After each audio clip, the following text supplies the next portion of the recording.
नमस्कार दोस्तों, स्वागत है आप सभी लोगों का स्टडी ग्लोब्स पर। आज हम लोग जिस टॉपिक पर बात करने वाले हैं, इस टॉपिक को या इस सब्जेक्ट को इंप्लीमेंट होने में अभी कितना समय लगेगा कुछ बोल नहीं सकते हैं, क्योंकि जब किसी रिफॉर्म की बात आती है, जब किसी सुधार की बात आती है, तो उस समय उन व्यवस्थाओं को, उन सामाजिक ताने बाने को बदलने के अंदर, उसके अंदर एडजस्टमेंट होने में बहुत समय जो है वो लग जाता है। आज हम लोग बात करने वाले हैं यूनिफॉर्म सिविल कोड के ऊपर। यूनिफॉर्म सिविल कोड क्यों लाया जाना चाहिए, आखिरकार ऐसे कौन कौन से देश हैं वहां पर यूनिफॉर्म सिविल कोड लागू है जिससे उनको फायदा भी मिल रहा है। भारत के अंदर भी एक राज्य है, वो कौन सा राज्य है मुझे आप लोग कमेंट सेक्शन में जरूर बताइएगा जहां पर यूनिफॉर्म सिविल कोड लागू है। सबसे पहले हम लोग ये जानेंगे कि a uniform civil code could weed out outdated community practices. हमारे समाज में आज ऐसी बहुत सारी अवधारणाएं हैं जिनको प्रैक्टिस के तौर पर काम में लिया जाता है। क्या वाकई में यूनिफॉर्म सिविल कोड उनको थ्रो आउट कर पाएगी? हम लोग इस कंसेप्ट को जो है वो समझने की कोशिश करेंगे। सबसे पहले एक टर्म है जिसको हम लोग कहते हैं सती। सती होना क्या होता है पहले वो समझिए। जैसे मान लीजिए कि एक पेयर है, जोड़ा है, उसमें से हस्बैंड की जो है वो मौत हो जाती है, तो हस्बैंड की डेथ के बाद में जो वाइफ है उसको उसी चिता पर जो है वो जला दिया जाता है। दैट इज कॉल्ड प्रोसेस सती। और इसी सती को 1827 के अंदर सबसे पहले जो बैन करने का सबसे पहले जो शुरुआत की गई थी वो राजा राम मोहन राय के द्वारा की गई थी। राजस्थान के अंदर एक छोटा सा मैं कंटेस्ट लेना चाहूंगा कि राजस्थान के अंदर हम लोग कहते हैं कि साका होना, साका के अंदर दो टर्म शामिल होती है। जो राजस्थान के रहने वाले हैं वो जब हिस्ट्री को पढ़ते हैं तो उसमें इस टर्म को अच्छे से रिलेट कर सकते हैं। साका मींस होता है कि जौहर प्लस केसरिया, जौहर प्लस केसरिया। तो पहले केसरिया को समझिए कि युद्ध होने पर जो राजा है, राजा वो युद्ध में शामिल होता है। अगर वो युद्ध के अंदर शहीद हो जाता है तो पीछे से उसकी जो रानी है वो जौहर करती है। जौहर मीन्स कि एक आग का बहुत बड़ा जो है वो आंगन होता है, मतलब एक चिता आप लोग कह सकते हैं कि बहुत बड़ी चिता होती है जिस पर वो रानी जो है वो अपने आप को त्याग करती है। दैट इज कॉल्ड जौहर। तो जौहर और केसरिया दोनों मिलकर जो है वो साका कहलाता है। एक फिल्म जो है वो आप लोगों ने देखी होगी दीपिका पादुकोण की, उसके अंदर भी वो जौहर करती हुई, सती होती हुई दिखाई गई है। आई थिंक आप लोग जो है रिलेट कर पा रहे होंगे। ये तमाम घटनाएं चल रही थी, इनको रोकने के लिए, इन पर बैन लगाने के लिए 1987 के अंदर एक कानून लाया जाता है जिसको हम लोग कहते हैं कि commission for of Sati prevention act 1987। ये 1987 के अंदर इसलिए लाया गया क्योंकि राजस्थान के अंदर ही सबसे अंतिम जो एविडेंस मिलता है सती का वो राजस्थान के अंदर ही मिलता है। बेसिकली एक महिला जो है वो सती होती है। अब देखिए इस समय के अंदर 1980s के अंदर सती के प्रमाण जब मिल रहे हैं उसके बाद में ये कानून आ रहा है। तो मतलब कोई घटना घटती है उसके बाद में ही कानून जो है वो बनने को तैयार होता है। जैसे मणिपुर के अंदर देखिए, मणिपुर में घटनाएं हुई हैं, उसके बाद में कई सारे मॉब लिंचिंग के कानून जो है रिसेंटली अमित शाह के द्वारा प्रेजेंट किए गए हैं। तो यहां पर देखिए कि एक वुमेन जो है वो अपने हस्बैंड के उसकी डेथ के बाद में उसके पास में कोई अधिकार जो है वो पहले नहीं होते थे, आजकल जो है उसको अधिकार जो है वो अब मिलने लग गए हैं। लेकिन 1987 के अंदर ये सती का जो कानून था इसको पूरी तरीके से बैन कर दिया गया था। Even a decade after independence, इतना समय हो चुका है हमारी स्वतंत्रता को, the property a Hindu women. अब देखिए जो हिंदू वुमेन है उसको पहले प्रॉपर्टी का अधिकार नहीं था, लेकिन जब 1956 के अंदर हिंदू कोड बिल आता है, जब वो एक्ट में आता है, उसके बाद में जो हिंदू वुमेन है got an absolute right to enjoy, administer and dispose of their inherited property. तो जो उसके पति की प्रॉपर्टी थी उसके अंदर भी उसकी हिस्सेदारी जो है वो 1956 के बाद में जब वो एक्ट आया उसके बाद में वो प्रॉपर्टीज को मिलने लगी। Example, these example shows that in some situation state intervention can act. देखिए ये स्टेट इंटरवेंशन, इस शब्द को आप लोग समझिएगा। जब तक राज्य किसी कानून व्यवस्था के अंदर कोई भी मान लीजिए कि कोई स्टेट है, जब तक वो कानून व्यवस्था में सुधार नहीं करना चाहता है तब तक वो व्यवस्थाएं बदलती नहीं हैं। मैं सबसे पहले आप लोगों को एक छोटा सा एग्जांपल देना चाहूंगा कि अगर मान लीजिए कि पहले जो मजदूर थे वो किसी भी मशीन पर वर्क किया करते थे, वो उससे खुश थे, लेकिन बाद में फिर कंप्यूटर का दौर आया, वो मशीनें प्रोग्रामेबल जो है वो चलने लगी, उनके अंदर प्रोग्राम्स जो है CNC machine, computer numeric control machine जो है वो आने लगी।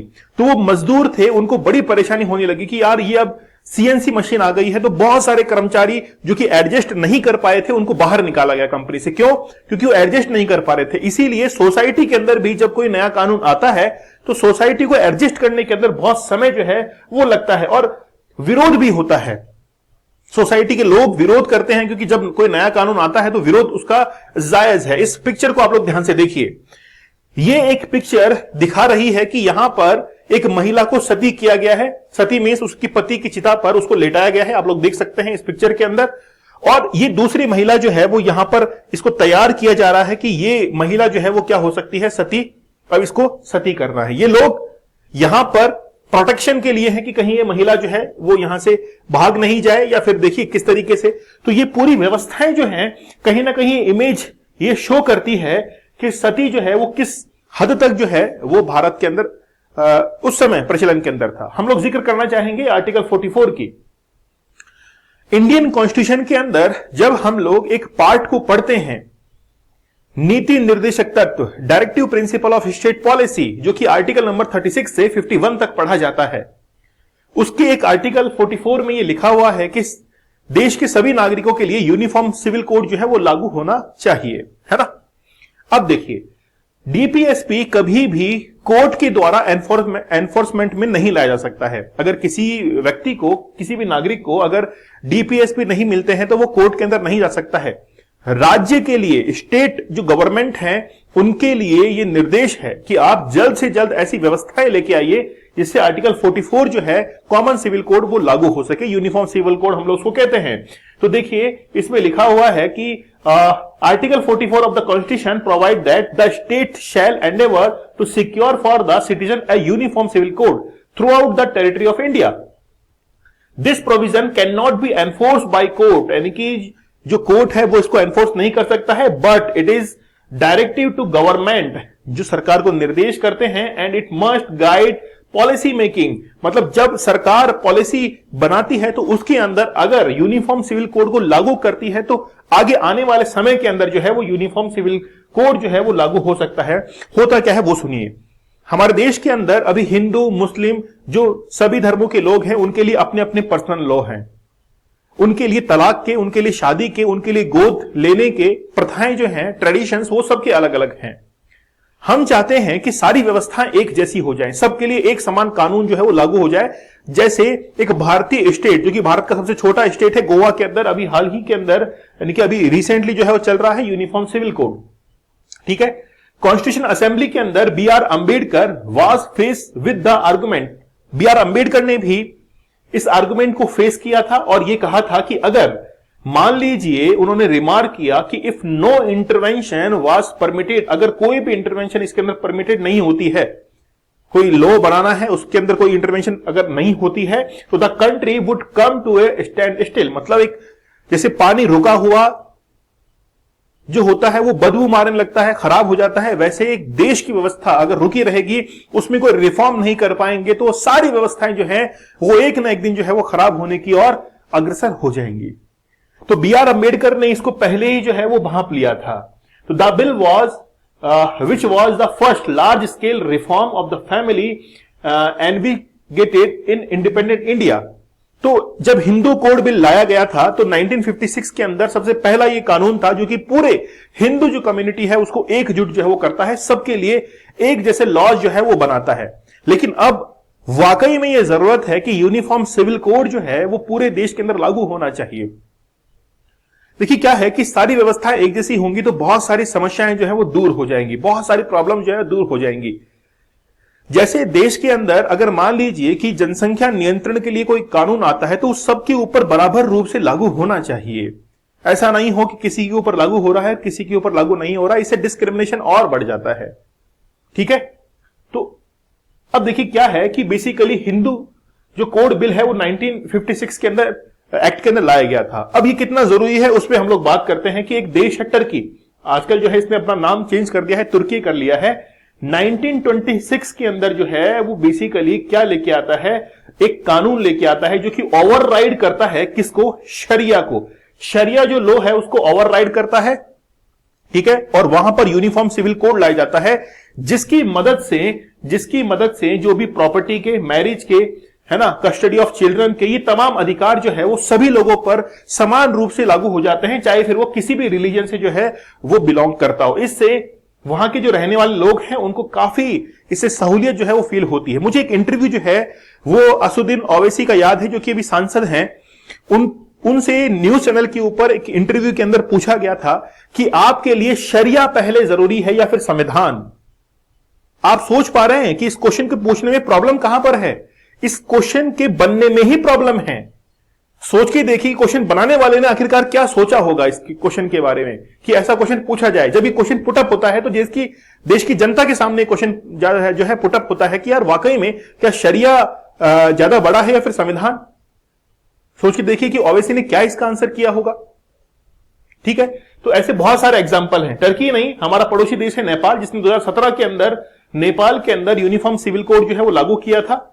ठीक है, एक सिंगल कोड जो है पूरी सोसाइटी के लिए लागू हुआ, सभी सिटीजन्स के लिए, जिससे जेंडर यानी कि जैसे हम लोग कहें कि मेल फीमेल के लिए जो एज है शादी करने की वो 20 ईयर जो है वो हो जाती है। इक्वल राइट्स मिलते हैं डिवोर्स के लिए, मैरिज के लिए, अदर जैसे वाइफ है, हस्बैंड है, इस तमाम को जो है वो इक्वली जो है वो राइट्स उनको मिल जाते हैं।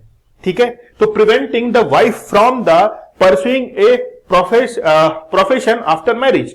तो बहुत सारे अधिकार जो है वो नेपाल के अंदर ही मिल जाते हैं। लेकिन अब ये जरूरत जो है वो आ चुकी है कि भारत के अंदर भी यूनिफॉर्म सिविल कोड जो है वो लागू किया जाए। और एग्जांपल है हमारे पास में कि कनाडा का एक शहर है, प्रोविंस है, क्यूबेक हम लोग उसको कहते हैं, वहां पर भी यूनिफॉर्म सिविल कोड जो है वो लागू है, जिसके अंदर सक्सेशन के, मैरिज के, ये तमाम जो प्रोविजंस हैं वो यूनिफॉर्मली जो है वो सबके ऊपर लागू कर दिए गए हैं, चाहे फिर वो प्रॉपर्टी के लिए हो, मैरिज के लिए हो, डिवोर्स के लिए हो, सब पर इक्वली जो है उसको अप्लाइड कर दिया गया है। तो ऐसे हमारे पास में एग्जांपल है कि अगर भारत भी इस चीज को अप्लाई करता है तो बहुत सारी व्यवस्थाएं जो है वो बदल जाएंगी। और कहते हैं कि रिफॉर्म जो है ना वो होना जरूरी है किसी भी लॉ के अंदर, किसी भी कानून के अंदर, क्योंकि बहुत लंबे समय से हम लोग कॉलोनियल जो कोड है इसको यूज करते हुए आ रहे हैं, इनको लॉज को हम लोग यूज करते हुए आ रहे हैं। शाहबानो का आप लोगों को केस याद होगा। शाहबानो एक ऐसी महिला जिनके हस्बैंड जो एक पेशे से वकील हैं, भोपाल के रहने वाले हैं, उन्होंने यानी कि बेसिकली ये शाहबानो जो है वो उनके ऊपर केस करती है कि आप यानी कि मुझे भी जो है वो डिवोर्स लेने का अधिकार है, केवल आपको ही जो है डिवोर्स लेने का अधिकार नहीं है, मुझे भी है। तो उस समय तो जो है वो सुप्रीम कोर्ट ने महिलाओं को डिवोर्स लेने का अधिकार दे दिया था, लेकिन 1986 के अंदर वापस से इसको जो है वो चेंज कर दिया गया था, है ना। उस समय राजीव गांधी की जो है वो सरकार थी, उस समय इस फैसले को वापस से जो है पलट दिया गया था। लेकिन अब वाकई में जरूरत है कि यूनिफॉर्म सिविल कोड जो है वो अब लागू होना चाहिए ताकि पूरे देश के अंदर जो है एक समान नागरिक संहिता लागू हो सके।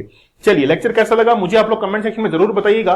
डॉक्टर मयूरिका दास के द्वारा बहुत सारे टॉपिक जो है वो इसमें कवर किए गए हैं। माइंड मैनिपुलेशन को कैसे अवॉइड करें, लोगों के साथ में कैसे डील करें, है ना, इन चीजों को जो है वो यहां पर लिया गया है। प्रहार बैच आप लोग ज्वाइन कर सकते हैं। यूपीएससी के जो भी एस्पिरेंट्स हैं उनके लिए बहुत बेहतरीन बैच है। आप लोगों को कोड यूज करना है प्रहार, जिससे आप लोगों को 70% फ्लैट और एक्स्ट्रा 25% डिस्काउंट अवेलेबल हो जाएगा। चलिए मिलते हैं हम लोग नेक्स्ट लेक्चर में, तब तक के लिए धन्यवाद, थैंक यू, जय हिंद।